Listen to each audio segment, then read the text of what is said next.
መጀመሪያ ከሚከሰቱ ትላልቅ የቂያማ ምልክቶች ውስጥ ምድር በክፋትና በተንኮል ከተሞላች በኋላ አላህ ኢማም ሙሐመድ ቢን አብድላህ አልመህዲይን ይልካል። ምድርንም በፍትህና በእኩልነት ይሞላታል። ይህ ሰው እኔ መህዲ ነኝ ብሎ የሚከራከር አይደለም። ለመሪነት የሚያኮበኩብ ወይም ደግሞ መሪነትን ፈላጊም አይደለም። አላህን የሚፈራ ሙእሚን ከረሱል ሰለላሁ ዐለይሂ ወሰለም ዘር የሆነ ይተናነስ ዱንያን ችላ ያለ ወደ አላህ የዞረ በቁርአንና ሐዲስ እውቀቱ የሰፋ ሰነድ ያለው አላህን ማወቅ የተሰጠው ነው። አላህ በአንድ ሌሊት ለዚህ ጉዳይ ያስተካክላል። በምልክቶቹ ይታወቅና ኡመቱን እንዲመራና እንዲያድን ጥያቄ ይቀርብለታል።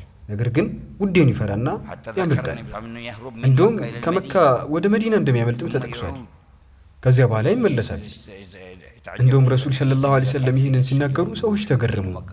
ማለትም በጊዜው ፈጣን መጓጓዣ ስለሌለ ማለት ነው። የዛኔ አንድ ሰው ከመካ ወደ መዲና መሄድ ከፈለገ መሄጃ 8 ቀን መመለሻ ደግሞ 8 ቀን ያስፈልገው ነበር። እናም መህዲ በአንድ ቀን ከመካ ወደ መዲና መሄዱ ወዲያው መመለሱ አስገረማቸው። ከዚያም ኡመቱ ላይ የቀሩት ምርጥ ሰዎች ወደ ታላላቅ የሲር ሰዎች ዘንድ ሄደው ሲጠይቁ ይህ ሰው መህዲ ነው ይሏቸዋል። ወደ እርሱ ይመጡና ለምን ኡመቱን በዚህ ሁኔታ ላይ ትሰዋለህ ይሉታል። ቃል እንጋባህ፣ ሰይፋችንንም እንምዘዝ ይሉታል። እጁን ይዘረጋል።